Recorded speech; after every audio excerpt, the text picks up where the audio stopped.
Welcome to a special episode of AU Manufacturing Conversations with Brent Balinski, featuring one of the companies we're putting forward as part of our quest to identify and celebrate Australia's 50 most innovative manufacturers for 2024.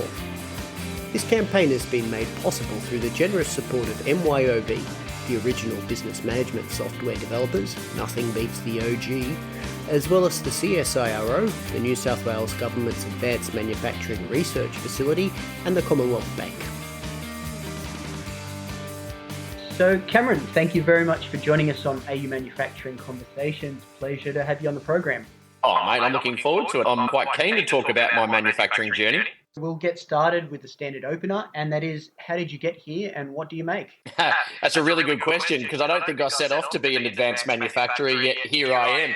So what we make is, I would say it's a system and a process of manufacturing conductive inks onto extremely stretchy materials. So we talk about it being printable, flexible, stretchable electronics, with our main commercial focus at the moment using conductive inks, which are a combination of silver and carbon, to sense and determine what's happening in a bedroom environment, mainly off the surface of a mattress.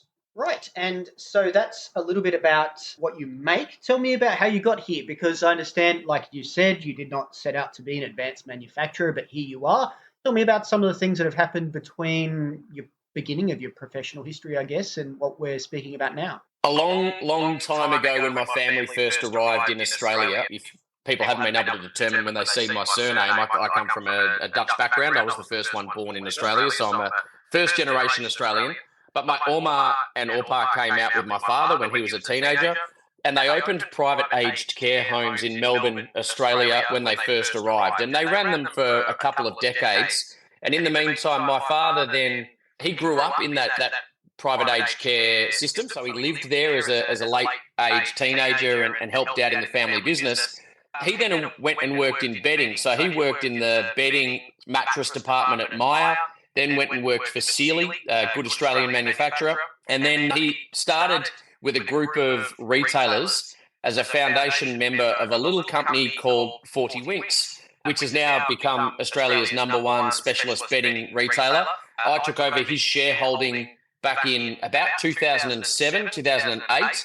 He's still involved in the business, and I sit on the board of that business and I'm a shareholder, but I've actually merged the two family business interests by developing smart assistive technology for the bedroom in the aged care sector, both in facility and also an aging in place model in home. And that's the genesis of Sleeptite, I guess, because Sleeptite was trying to work out what was happening in a smart bedroom using non-invasive sensors. And I said at the top, I didn't want to become an advanced manufacturer. My first journey was looking to acquire technology. So I traveled all over the world looking for the best system of biometric data extraction out of a bedroom-based environment, not using wearables, because I don't believe in wearables. I mean, they serve a purpose, but I think long-term wearables will be quickly overcome and overtaken by products like nearables, which is what we refer to, or non-invasive sensing. And when I couldn't find anyone leading the charge globally in terms of data extraction, particularly off a bed, so off mattress protectors or off the surface of a bed even, I ended up having to create it myself. And that's what led to Sleeptite. It was, I couldn't acquire it because it didn't exist. And the only way to solve my problem was to create the technology. And here I am 7 or 8 years later, and I'm holding patents in all major Western markets for a manufacturing process. Fantastic. Well, let's talk about the technology that didn't exist elsewhere in the world. Tell me about what's been described elsewhere as a chance meeting with a wonderful engineer, Madhu Bhaskaran, and how that factors into what you're doing now. Professor Madhu Bhaskaran wasn't a professor when I met her, and had only recently won her first engineering award, and I'll talk about her in a minute because she's an incredible human being. The chance meeting came about when the Australian Academy of Science, brand new CEO at the time was Anna Maria Arabia, and she's still the CEO of the Australian Academy of Science to this day. But she had brought on an industry advisor to help connect industry with the scientists that were members of the Australian Academy of Science. Now, that industry advisor's name is, to this day, Rob Fildes. And Rob Fildes had been a bit of a mentor of mine at that point in time. So we would sit down for coffee and I would tell him about the challenges I was facing. And the challenge I was saying is that I need to understand what is happening whilst people sleep at night without attaching something to them. I want to be able to sense and then respond, essentially, because I knew what the hardware bed 2.0 would be. I knew where the industry was going from a bed that adjusts to you based on your biometric data. But the problem was the quality of the data that was feeding the hardware, in my mind, was absolute junk. And every system I found of data extraction was under bed or unreliable. And under bed meant it was too far away from the skin to start to get some of the information that I really wanted. Now, when I was talking to Rob one day, he said, I've just seen a young scientist, an associate professor from RMIT. I'd like to take you both out for lunch. And so, Rob said, come on out. And Madhu and I both went, not knowing who the other one was. And she told me all about this breakthrough she'd had in the micro-nano research facility at RMIT University, which was the process of embedding electronics into silicone, essentially like contact lens material. And she was using it for, her idea for it was UV sensing, gas sensing, essentially environmental sensing, but on like a second skin, but in a really micro scale. I looked at it and said, could we take this concept, could we now pivot it, put it onto a mattress protector and start looking at biometric data? And Madhu said, yeah, I'm sure we could. And so we applied for a cooperative research centres project, which was, I think, $1.7 million of federal funding, which we received. And we spent the next 3 years taking that idea, which was at a TRL2, so a technology readiness level 2, and we took it to a fully working prototype in March 2021, and we named the product Remi at that point in time. So we proved that the idea could work.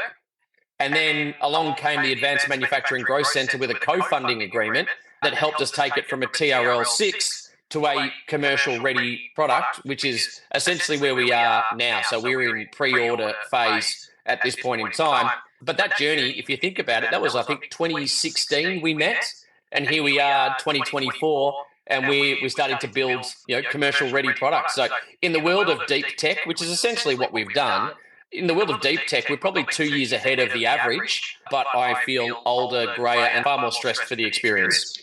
I'm sure you do. It's, like you said, tells you something about the amount of time required to develop any meaningful sort of technology from a very raw stage and the sort of patience required. Did you have in mind that, this is going to take a lot of grey hairs, a lot of money, a lot of time, might not work? Did you have those things in your head when you began?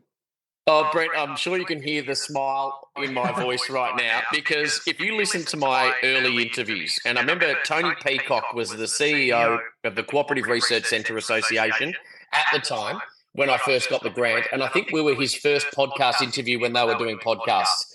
And I listened back and I laugh at myself because I genuinely thought I would turn this whole thing around in 3 years. I thought 3 years I'll be in market, happy days, it's a pretty straightforward project. And if I knew then what I know now, I wonder whether I would have started the journey, to be totally honest with you. It is a really difficult, as you said, patience is probably the right word, understanding, and almost an element of self-belief and faith in what you're going to achieve that gets you through those really dark, really down moments when you have setbacks, and you have a lot of setbacks along the way. And you've got to remember, add to this, we had to develop this technology through COVID. We had shut down labs. We had shut down basically access to each other. It was a really difficult time. And there were a number of moments on that journey where I thought it was over. Many, many times. Just, some chance opportunity things came through and we were able to keep fighting. But I didn't expect it, no. There was no way you could foresee it unless you've done it before. Could I have saved myself much more time now knowing what I know?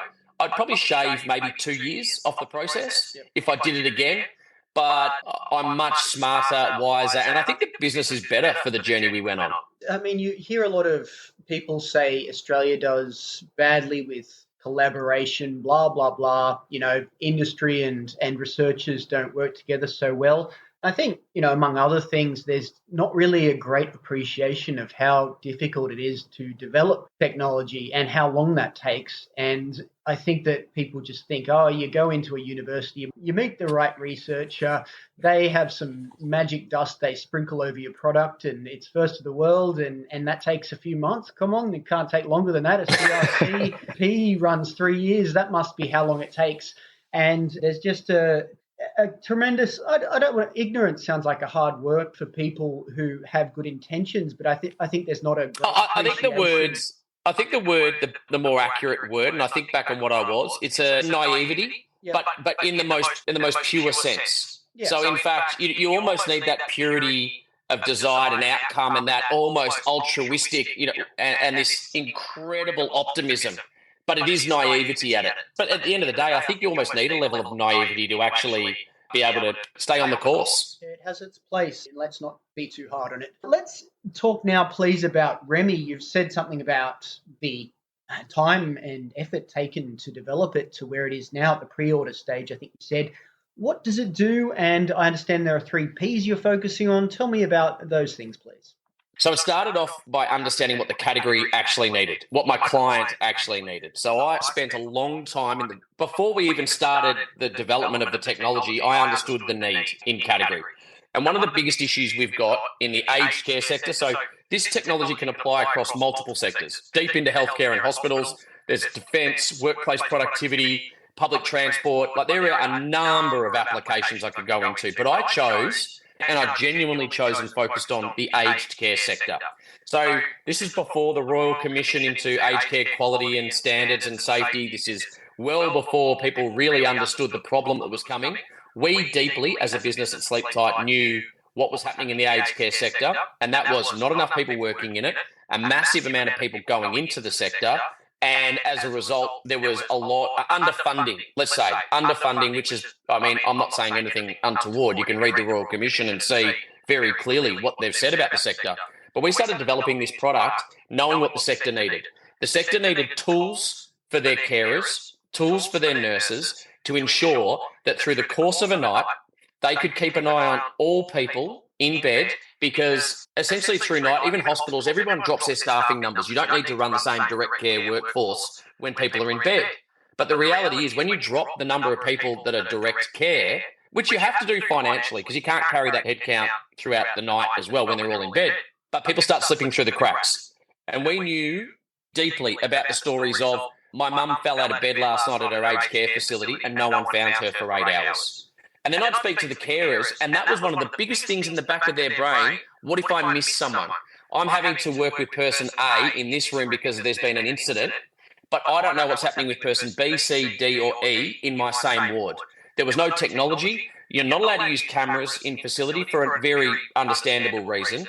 Microphones are also for safety and security of for people. So there was no real technology available for it. So I was looking at a way to be able to determine, using something that wasn't a wearable, that didn't require the person to have to interact with it, a way of understanding at all times who's in bed, and if they're in bed, how long have they been in bed for? How long have they been in a certain position for? Are they too close to the edge and therefore at risk of a fall? And conversely, if they're out of bed, how long have they been out of bed for? Did they return? Have they returned? For a number of different elements. So just that presence-absence is the first P. The second P was posture.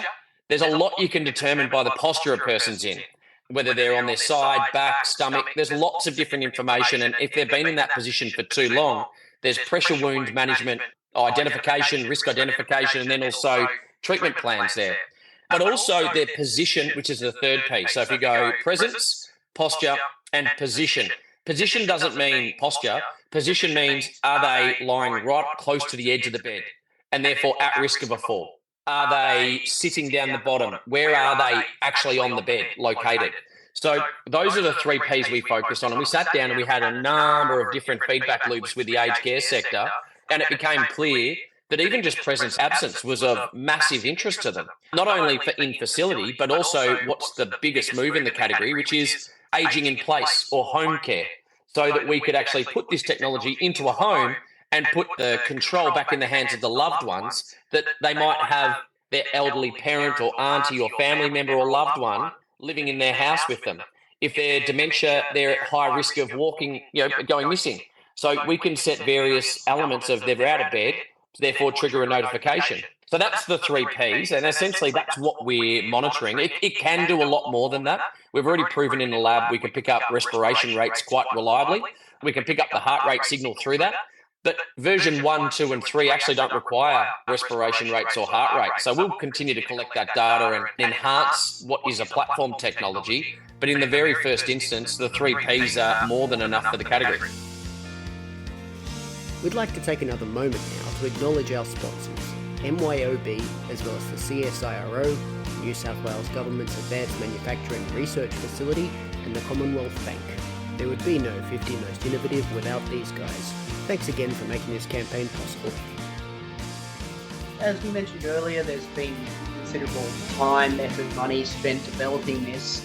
Tell me about some of the major challenges along the way. I mean, there's just so much knowing nothing about the product, knowing that you'd have to develop manufacturing processes, you'd have to find a way to bond sensors to something, you'd have to find a way to make them robust enough to deal with life in aged care or other settings.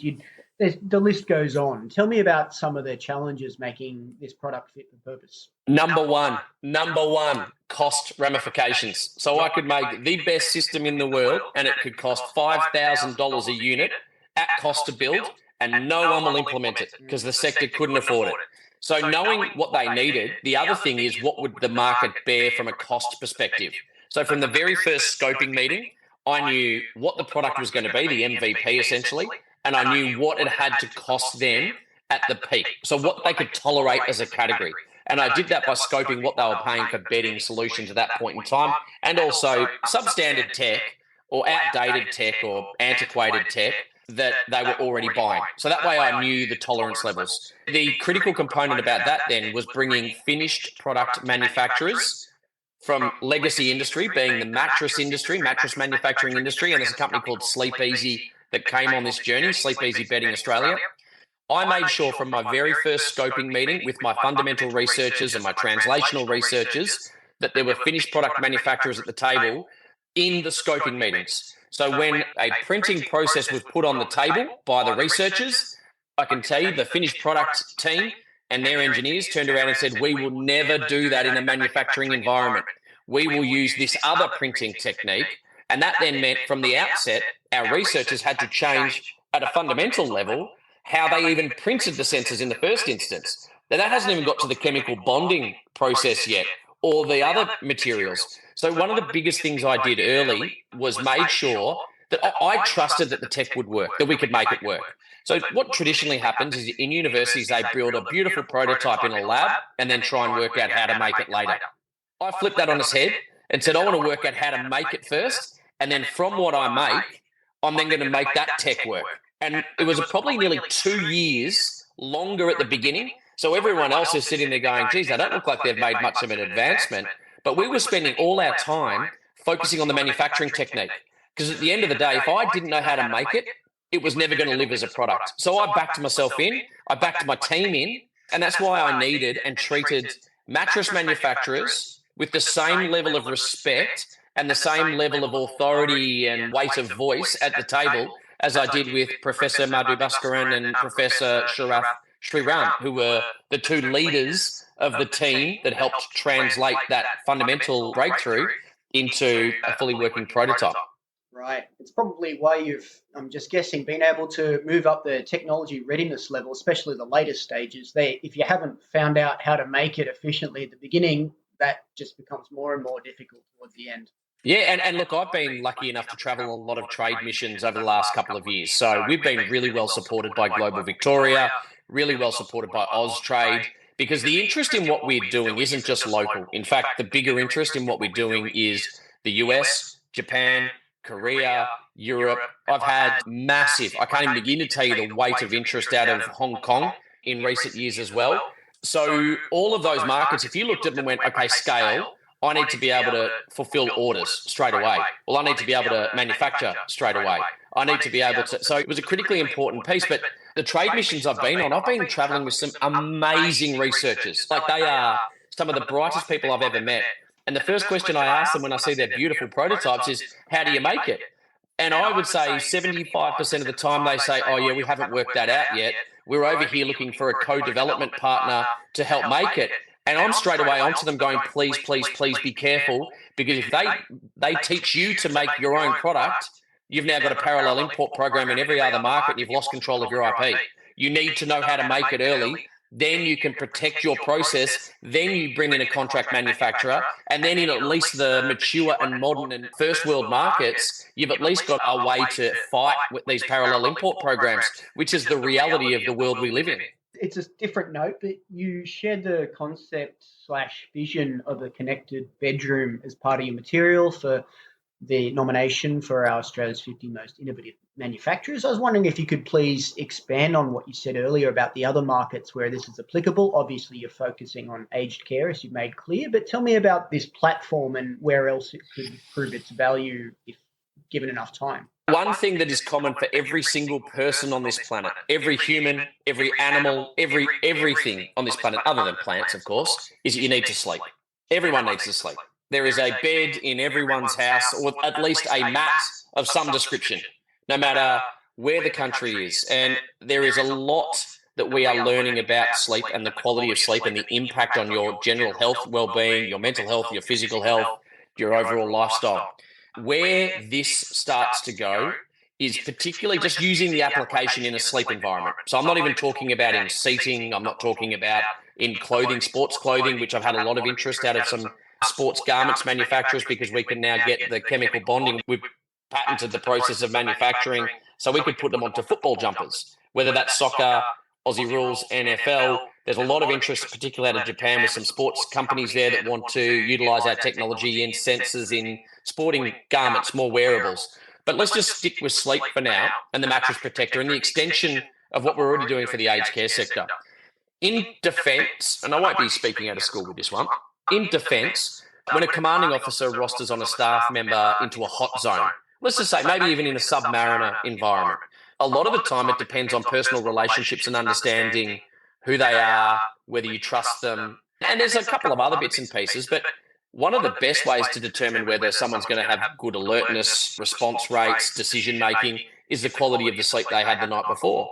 So if we can get ourselves to a position where we build, and we've already, I mean, it's in the public domain, we're already working on a system where Remi is being tested against a polysomnography test at Flinders University. We've got 5 different data channel inputs. If we get a relatively solid result from that, which I'm quite confident we are, we can start spitting out a report that talks about the quality of the sleep for each of the people working in that environment. So if you're a commanding officer, you can get a report and go, of my rostered staff available for rostered on duty, here are the best slept. So you can start making some more data-driven decision about rostering people on. Now, that's a defence environment. What about pilots, truck drivers? I've had meetings with Lindsay Fox, same thing. Now, the reality is, this is quite a lightweight, simple thing. You can fold out, roll onto any bed you're in. You could put in a sleeper cab in a truck. You could put it into the sleeper rooms on long-haul flights. And the weight is non-existent. Like, we're using conductive ink. So it's actually very, very light, very cheap to make, very quick to make. So the applications in and around sleep and what we determine are astronomical. I mean, I've only given you defence and high performance or workplace productivity. I haven't even got into high performance athletes, which is almost an extension of defence, or deeper into healthcare. I've got a long-term ambition that I'd like emergency room beds, when you get thrown onto one, rather than having to clip on a O2 SATs, like a sensor onto the fingernail or onto the earlobe, I've got a long-term ambition that we'll be able to put our covers on mattresses that can do all vital sign monitoring at a class 2A level in an environment where you don't have to hook anything up. Just put the person on the bed and we're reading in real time the data that all medical professionals require. I saw a while ago, I think it was 2021, as you mentioned, you did some work with Flinders, and I imagine it's ongoing because it's past 2021 by some distance and you're still working on it.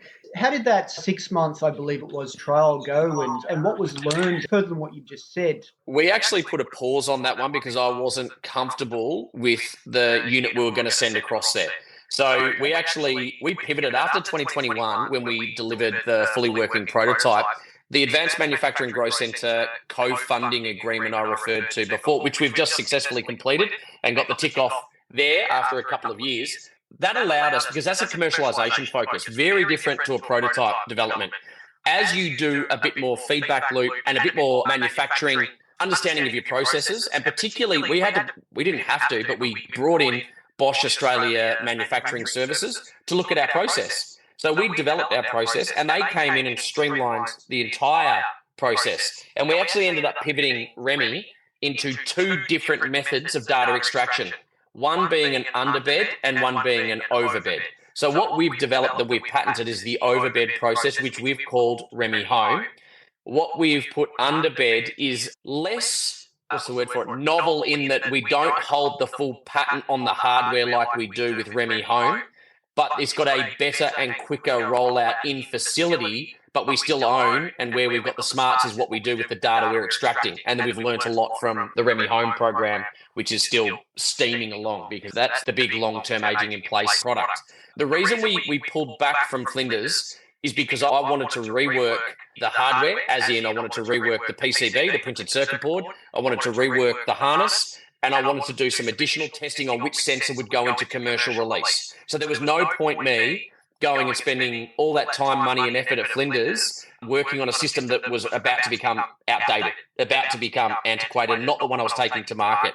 So we actually put a pause on that program whilst we finalised our sensor design. Now, to that point, it was mainly around what could we make at scale easily and cost effectively. So we tried different lengths of sensor size. We tried different lengths of track size for where we wrapped around the cover. And that was the last part of the AMGC co-funding agreement, was the locking in of the final sensor to go into commercial release. So the reason we paused on the Flinders one is because the data wouldn't have been right for what I was putting out into market. So we were about to send it and I went, pause everyone. But we've now got agreements in place. So Flinders, we're about to send that hardware across. We've got University of Birmingham now is another one that wants to start playing with our technology. So we're about to start work with them. We've got some agreements in front of us. We're also starting some work with the Turner at Monash, the Turner Institute at Monash, which is their big sleep lab. So I basically, me and my R&D team got very grumpy with me, but I thought there's no point sending off a sensor and hardware that I'm not going to be putting in market. So Flinders has been good enough to pause on that, but we worked on the MVP for a obstructive sleep apnea / sleep, I've forgotten the terminology, it would be disorder. We've scoped out the MVP for the sleep disorder program, and we've also extended with Monash, and there's another project around SUDEP, so epilepsy, being able to pick up nocturnal seizures off the surface of a mattress. So whilst that was all announced and we were pressing go, I paused it. It's still there, like the funding's still there, and we're ready to go with Danny Eckert and Andrew Vaculin, but I just wanted to finish off my AMGC grant prior to sending them that, because that's version 3 of our product release, and I just didn't want to do it on an old hardware system. Understood. Long way of answering your question, by the way, but there was a lot to it.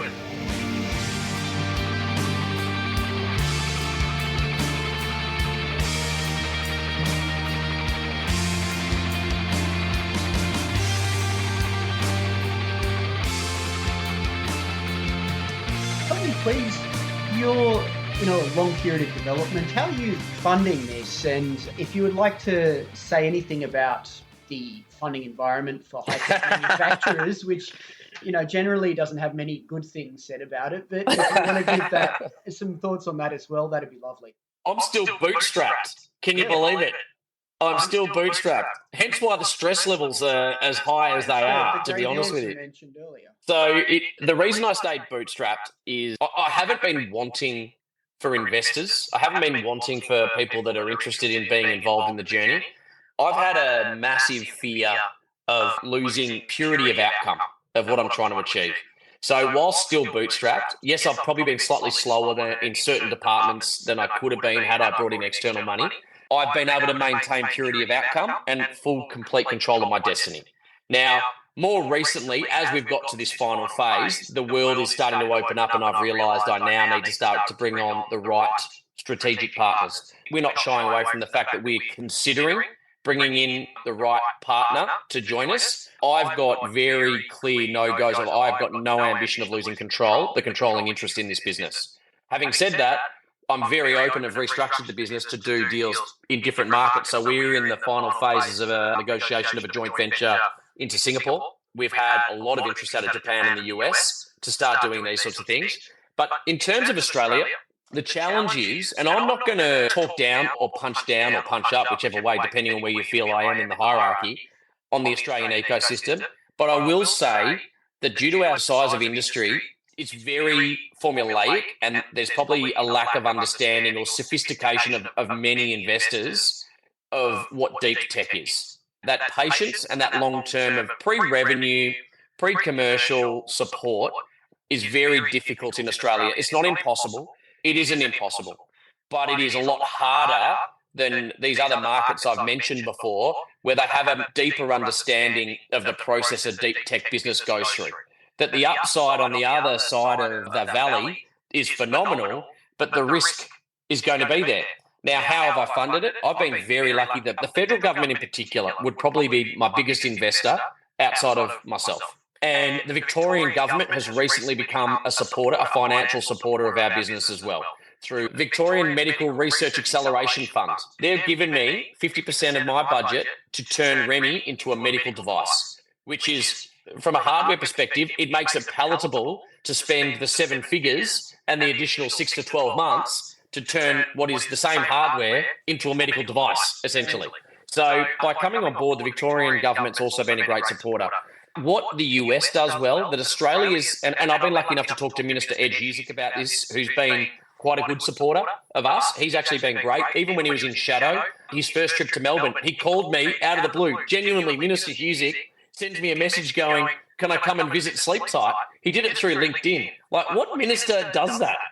He goes, is it okay if I come and visit you? I'm like, mate, you're the minister. I'm moving everything to make sure that you can come and visit us. Didn't organise any media. It was just genuinely, he wanted to come in and see what we were doing and understand. So we've got a good minister that actually is interested in our category, actually is interested in making complex things in Australia, which is awesome.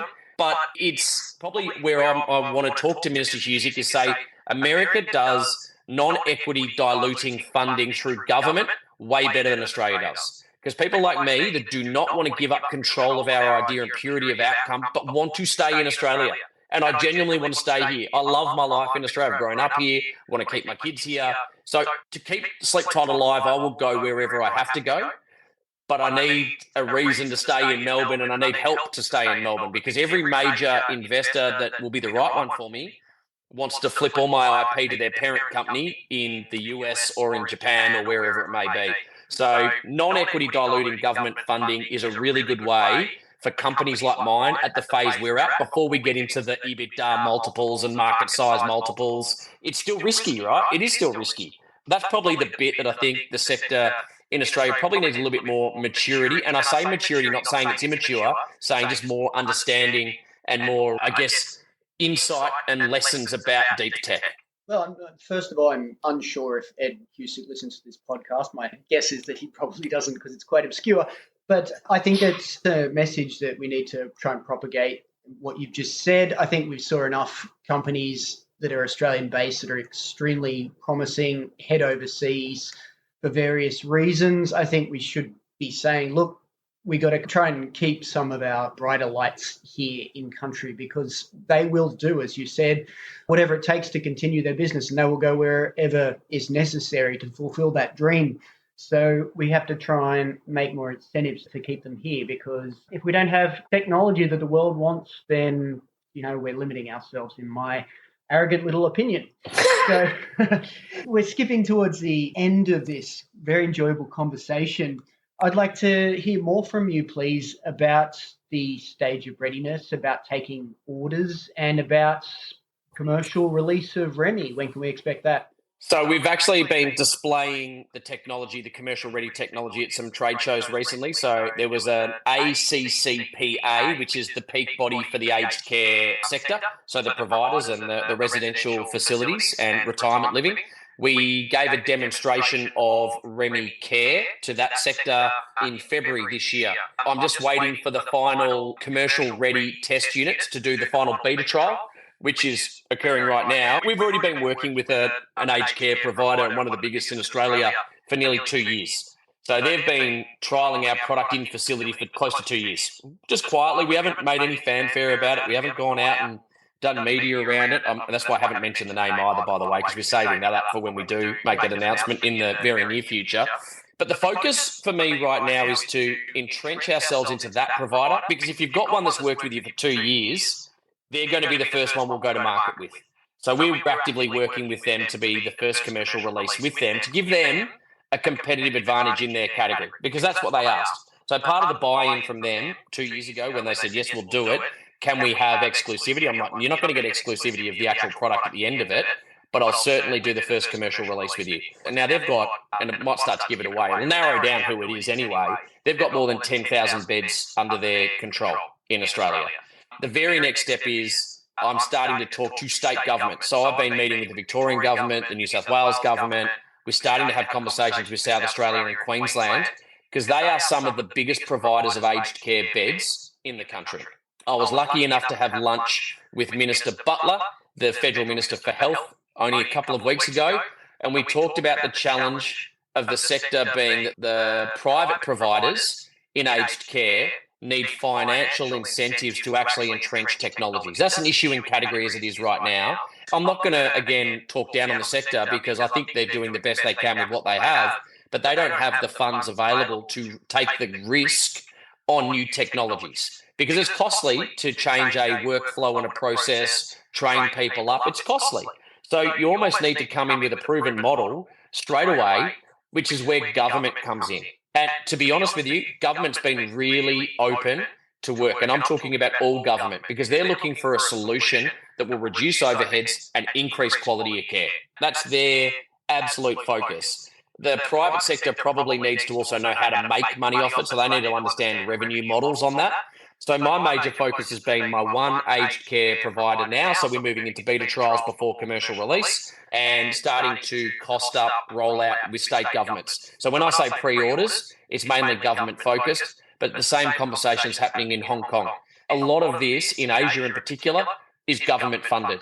That's my main clients internationally, is the departments in the various governments that run aged care facilities. Now, where we're at, I'm getting an understanding of the scale so that I can start putting the pre-order in to do my first production run.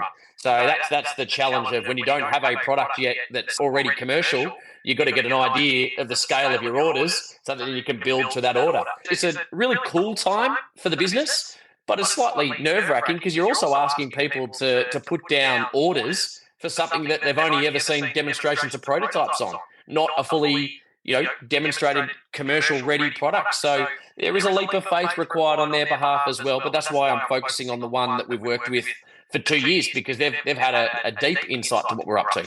I'm guessing you'll have a ribbon cutting of some kind at your joint and/or Sleep Easies sometime soon. Whether it's a ribbon cutting or not, that'll be down to my comms team. I don't even have time to do my social media anymore. My own personal social media has disappeared. It's just so busy. I'm sure there'll be some sort of announcement and some sort of fanfare around it. To be honest with you, I'm just focused on getting a product out there that works and the market adopts. So I got asked years ago, what does success look like to me? And it's adoption. It's not about, number of sales and this, that, and the other. If the category and whoever buys it adopts it and loves us, then I'm happy. That's me successful.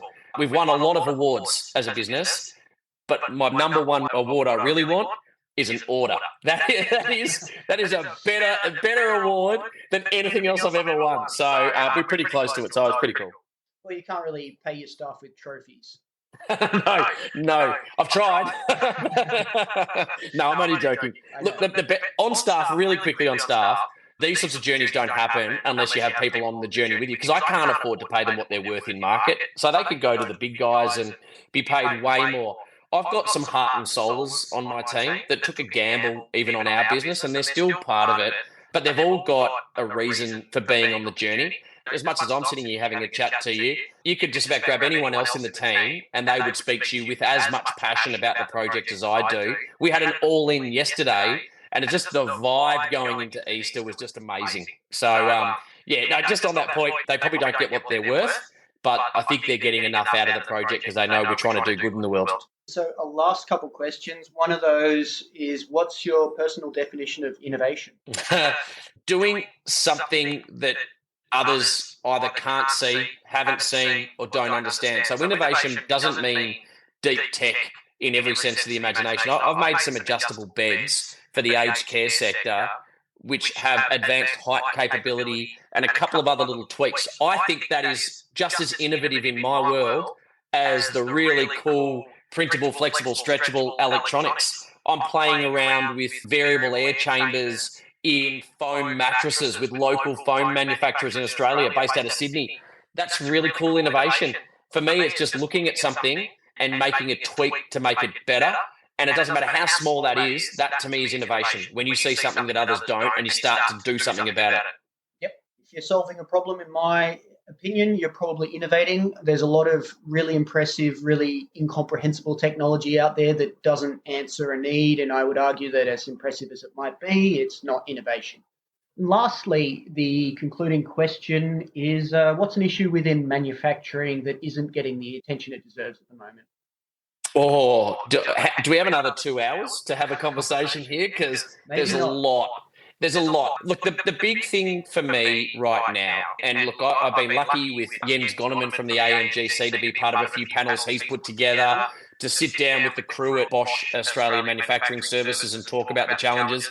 I think there is a lack of understanding what manufacturing should be in Australia, fundamentally, at all levels. So does that mean we make big, bulky items in Australia? No, we shouldn't have to do that, because I'm even dealing with Malaysian manufacturers that cannot compete with China because the sophistication and the scale at which they can manufacture, that unless it is something complex and very specialist that only we can do here in Australia, I think that's unfortunately, when people think manufacturing, they think cars, big adjustable beds. They think the big bulky items. They don't think about what manufacturing in Australia, where we can compete and where we can be better than anyone else. What Australians do better than anyone else, genuinely, is that, go back to your innovation piece, seeing something, tweaking it, making it better, making it different. With my adjustable bed program, I've had dramas all the way throughout with parallel imports. I cannot beat China for the base platform of my adjustable bed. So knowing I'm going to see some of my own product turn up back in Australia under someone else's logo is a reality. What I can do and what I have been doing, and this is not even talking about my deep tech, this is talking about my normal product. I buy that and I call it my HSV model. And I know Ryan Walkinshaw and the Walkinshaw family really well. So I use them as my model. Now, in order for my beds to be prescribed by occupational therapists, in order for my beds to be TGA registered, which they are, and they're NDIS registered and other bits and pieces, it's not actually the hardware of the bed itself, it's the attachments that go on it. So what I did is I got my own internal engineering team to design the attachments based off the Chinese Commodore, for want of a better term, and I turned it into an HSV that OTs find palatable because of the bits I put on it, and I own those. I design them, I protect them with my lawyers, and I manufacture them locally using local engineering firms because I can control that process. I don't tell my contract manufacturers, who you can't trust. As good as your contracts are, you can't trust them. They're lovely. I've got great friendships with them. You cannot trust them. So you never tell them why you need that little bit there or why you need that bit there. And why I'm telling you this story is because I think in order to understand what Australia can be as a powerhouse in manufacturing, it doesn't have to be the big bulky items. It can be the attachments. It can be the little adjustment that we do as aftermarket or second stage manufacturing or accessories or whatever it might be. That is where Australia will win. That is where Australia can start to be very innovative in the manufacturing. And then also backing in companies like Sleeptite that are trying to do really big, hairy, audacious goals of projects like Remi and allowing us to keep it in here. And to be honest with you, think about, we've gone through two different colours of government and yet they have backed us in through both. So we've been very happy with the federal government support throughout. At times, there's been different levels of interest from the minister's level on our category, but we had a really good relationship with Karen Andrews when she was the minister, and we have a phenomenal relationship with Minister Husic. But the thing is, we just need to stop this. We have to compete with China. You're not going to compete with China. Don't even try. It's be better, be different, be complex. And if you do that, Australia's going to win.